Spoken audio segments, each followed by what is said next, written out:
Yes. Vous arrivez à Paris. Voilà. Alors, le plus dur, c'était d'arriver à Paris. Alors là, on a, je sais pas, il y avait des passeurs, comment on a trouvé ça, qu'on a entendu qu'on peut passer vers Paris, c'est vrai. Et je ne me rappelle pas si c'était ce passeur-là ou comment. En fin de compte, on a pris nos petites valises qu'on avait, nos petits paquets, un jour, et c'était avec un passeur, mais il y en avait. Ça, c'était un épisode, quelque chose de tellement terrible, ce passage de l'Allemagne en France. La nuit, c'était au mois de janvier, et il a fait très très froid. Bon, déjà, on était habillés quand même, mais quand même. Et il fallait vraiment passer cette frontière. C'était dans la nuit. On est pas, je me demande comment on était si inconscient. Mais à l'époque, on ne réfléchissait pas, on était jeunes, on avait un but, on voulait venir à Paris et c'était comme ça, il fallait prendre avec quelqu'un. Il y a des autres qui sont venus avec nous, mais on n'était pas très nombreux, une dizaine peut-être, pas plus. C'est janvier 46. En janvier. Et 46. on est passé la nuit dans cette forêt. On laissait glisser ses valises avant. On se fait glisser. On est arrivé. Et on courait. Et encore glissé. C'était tellement atroce ce passage. Je n'ai pas encore parlé avec quelqu'un qui a fait un passage horrible comme c'était ce passage de l'Allemagne en France. Et je me suis dit, mon Dieu, si un jour, je mets pied en France ou n'importe où, plus jamais je déménage et je vais. Et j'ai tenu parole. Il me dit, mais pourquoi tu vas pas en Israël? Pourquoi est-ce que vous faites là? Pourquoi vous ne restez pas? Vous avez tout là-bas, les enfants sont là. Je dis, moi, je reste. J'aime bien aller, mais j'aime bien revenir.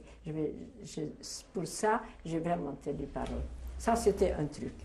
Alors, dans le train, parce qu'on avait un passeur, je pense que le passeur nous attendait à Forbach. C'est à Forbach qu'on est venu. Et je me rappelle le type qui est venu avec nous, on était là, on s'est séparés, chacun est allé de son côté, mais ce passeur qui était envoyé pour nous chercher jusqu'à Paris, il disait, bon, on vous demande n'importe quoi, vous dites oui, oui, oui. Vous dites oui, oui, oui, et si vous rencontrez quelqu'un, vous croisez, vous dites pardon, pardon, pardon. Ça, il nous a appris ça. Vous dites pardon, pardon, il faut croire qu'à l'époque, ils étaient très polis, les Français. C'est comme ça, ils ne seront pas. Et vous dites oui, oui, oui, ou pardon. Bon, après, on arrive à Paris, bien sûr. À la gare de l'Est, on est arrivé à la gare de l'Est. Je me rappelle que quand on a vu toutes ces lumières, parce qu'il faut croire qu'en Allemagne, c'était très noir, c'était après la guerre, même si c'était fin 1946. Et j'ai vu toutes ces lumières à la gare de l'Est allumées. Mais je me dis, mon Dieu, mais où est-ce que nous sommes? C'est quelque chose, c'était tellement magique. C'était tellement magique. Ces lumières, je n'ai jamais oublié ça. Et puis voilà, après, qu'est-ce qu'on a fait? Oui, c'est vrai. Après, on a été pris en charge par les jeunes. Je n'ai pas raconté que vraiment. Entre-temps, mon frère Jacques, l'aîné, il est revenu. Il est revenu des camps russes où il a été libéré. Et c'est Joseph qui est retourné le chercher à la maison. Il est retourné en Roumanie pour le rechercher et l'amener. On était des frères on était très unis, très unis. Vraiment très unis. J'ai rarement vu ça. Et il est retourné au période de sa vie, parce qu'on ne pouvait pas tellement circuler, il n'y avait pas de passeport ou tout ça. Il l'a ramené, donc on était déjà tous les quatre réunis. Et Jenny avec son frère, Simon. C'est entre-temps. Oui, entre-temps, c'était entre-temps, ce que j'ai oublié de dire cette période, parce que on n'a pas rencontré Jacques que vers la fin, je crois, vers la fin, avant de passer en France.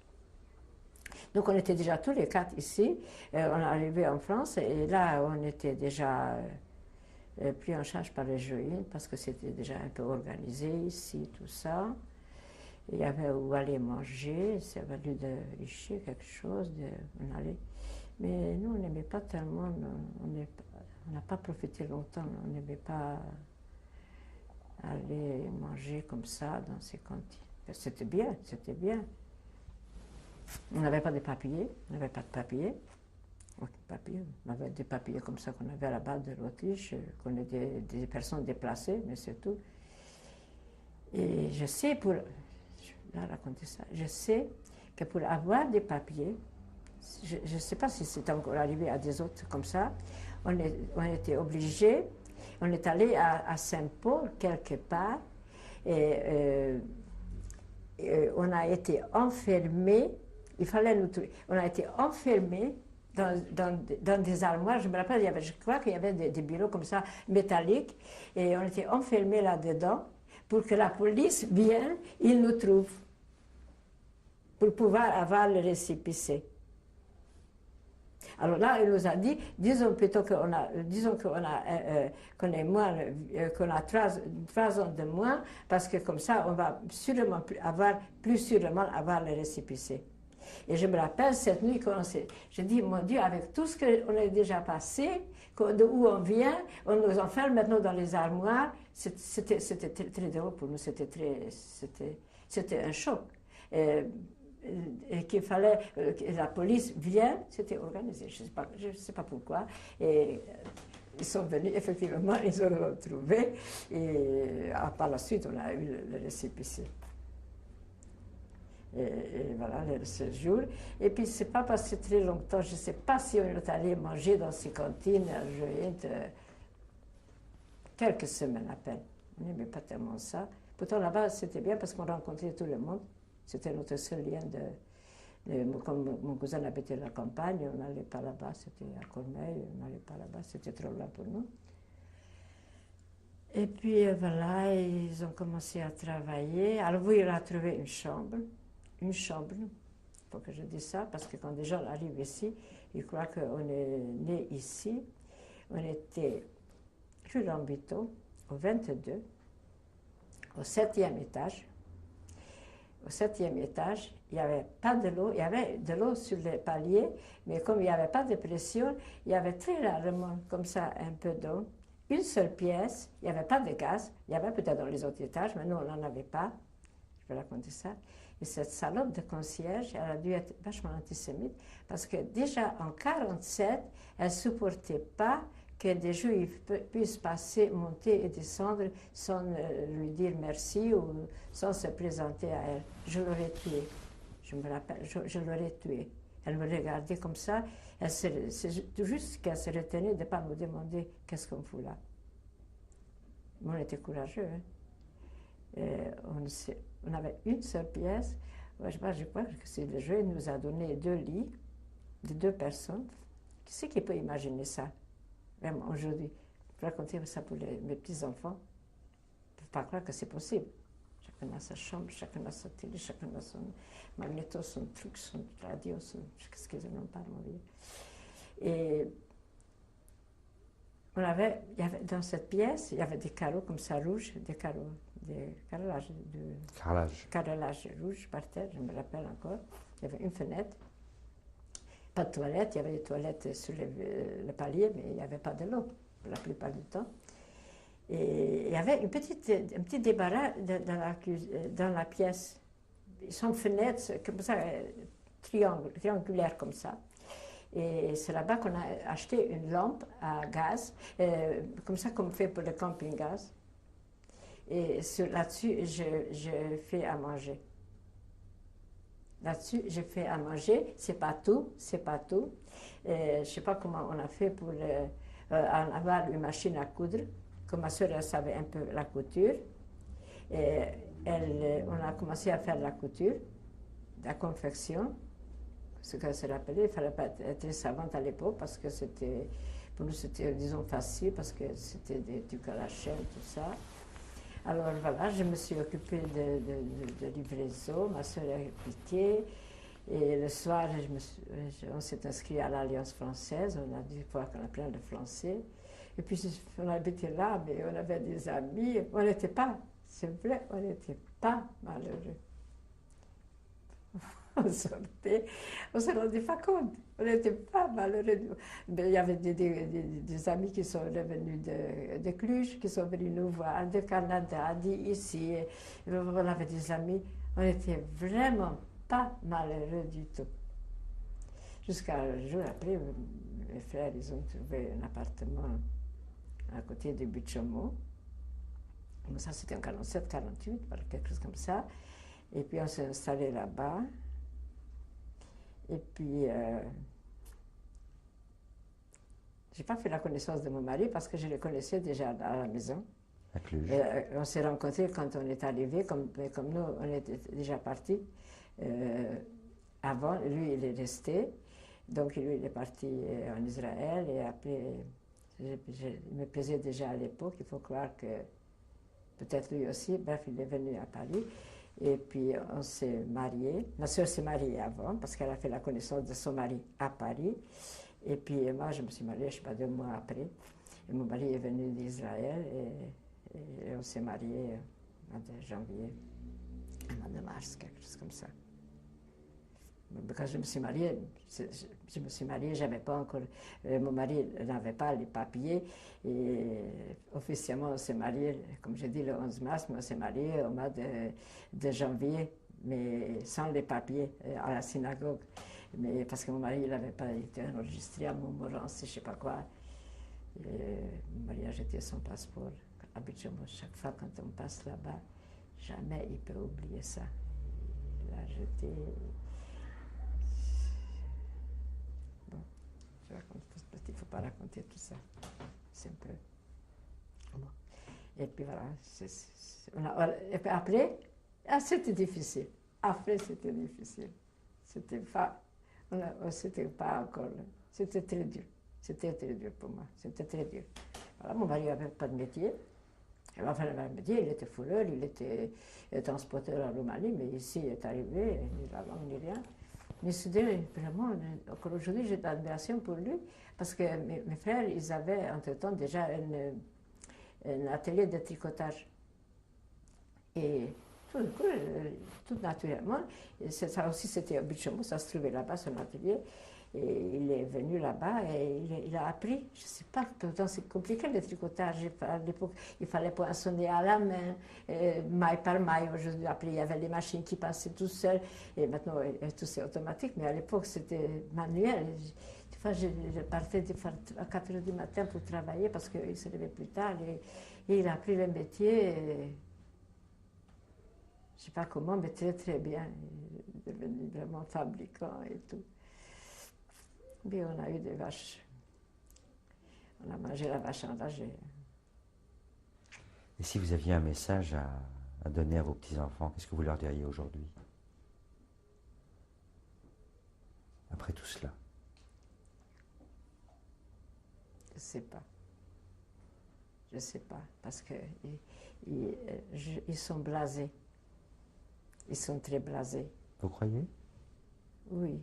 Pourtant, ils sont gentils et tout, et je les adore, ce sont mes petits-enfants, et ils sont très gentils, très gentils. Il y a Nathalie qui a fini maintenant son service, elles sont sérieuses, c'est des bons enfants et tout. Je ne sais pas quel message je pourrais leur laisser. Peut-être simplement, souvenez-vous. Oui, peut-être, peut-être. Voici mon témoignage de votre grand-mère, et c'est ça. Souvenez-vous. Ça, et qu'ils s'aiment, et qu'ils soient solidaires, l'une de l'autre, comme nous on a été. Dans l'épreuve et tout. Ça, c'est un merveilleux message. Je crois qu'ils s'aiment et c'est ça la chose là. Et qu'ils respectent leur mère et leur père. Merci. Merci à vous, merci Assoun. Merci. Bon, qu'est-ce que je vais... Voilà. Voilà, je vous présente mon mari, mon petit chéri. Ça va faire 45 ans, le mois de janvier, que nous sommes ensemble. Et nous avons une fille, Sylvie, que nous adorons, un genre, Élie, qu'on aime beaucoup, c'est notre fils, presque, et 3 petits-enfants, petits. Nathalie, qui a 20 ans, Yael, 15 ans, et Amir, 17 ans, qui va faire son service militaire l'année prochaine. En Israël, bien entendu. Je voulais bien, moi je le conseillais de faire ici, mais lui il veut faire son service en Israël, même s'il est français, sur les papiers. Voilà. De quoi encore? À Genève. On s'est rencontrés. Ah, ça, je ne savais pas. On s'est rencontrés, on s'est mariés en janvier, religieusement, parce qu'on n'avait pas encore les papiers, et officiellement le 11 mars 1952.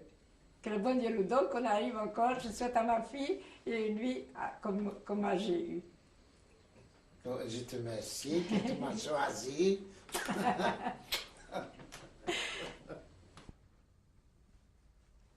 Alors vous allez présenter cette photo et la commenter. Voilà. Vous me dites quand je t'en parlais? Allez-y. Maintenant, voilà, c'est Sylvie, ma fille, Élie, mon gendre. Cette photo, elle a été faite le jour de la bar mitzvah de Amir, mon petit-fils.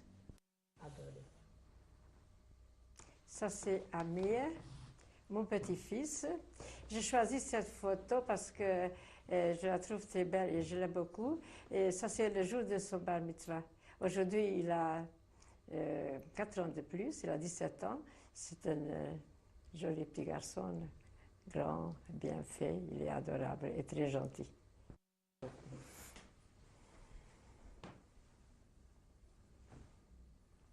Ça, c'est Nathalie. Ici, elle a 16 ans. Aujourd'hui, elle a 20 ans. Elle a fini son service militaire. Et puis, je lui souhaite, c'est mon vœu, je voudrais la voir mariée. C'est ça, c'est mon vœu le plus cher en ce moment pour elle. Je l'aime. Ici, c'est également Nathalie. Ici, elle fait son service militaire. D'ailleurs, en ce moment, elle a déjà fini. Et puis, je lui souhaite bonne chance. Ici, c'est Élie avec Sylvie, une photo très récente qu'ils ont fait, je crois, à Bahia, quand ils étaient pour le travail à Élie.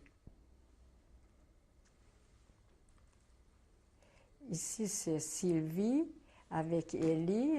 Il y a 23 ans bientôt. C'est le jour, je crois, que sur leur rencontre, avant qu'ils se marient. La photo a été faite en Israël, en tout cas, mais avant leur mariage. Voilà. Ça, c'est Yael, la plus petite. J'ai choisi cette photo parce que je l'aime. Encore elle a déjà au moins 2 ans. Elle doit en avoir 13 ans là-dessus. Voilà, c'est ma petite chouchoute, quoi, parce que c'est la plus petite, évidemment. Je l'aime. Voilà, c'est Sandra, c'est la petite fille à Joseph, et la fille à Bruno et à Hélène. C'est les enfants à Joseph, je les adore. Voilà, c'est la sœur à Sandra, c'est Laurie, c'est également la fille à Hélène et à Bruno. C'est la petite fille à Joseph, c'est la petite chouchoute. Je l'adore. Voilà. C'est mon père, ma mère, mes 2 frères, Jacques et Joseph, Emma et moi. C'est la seule photo que nous avons récupérée dans la famille, je ne sais pas par qui, où nous sommes tous les 6 là-dessus. C'est un souvenir pour les petits-enfants, pour les autres. Voilà, ma petite maman adorée. Une photo retrouvée, je suppose avant son mariage, parce qu'elle a tous ses cheveux, tout ça, qu'on a dû retrouver dans la famille également en Israël, chez quelqu'un. Merci de la présenter. Voilà, c'est une photo que j'aime beaucoup. Elle a été faite le jour de mon mariage. Et moi, je me trouve la deuxième de la gauche. C'est avec Jacques et Joseph. Jacques qui est après moi et Joseph au bout. Et Emma à côté de moi. Voilà.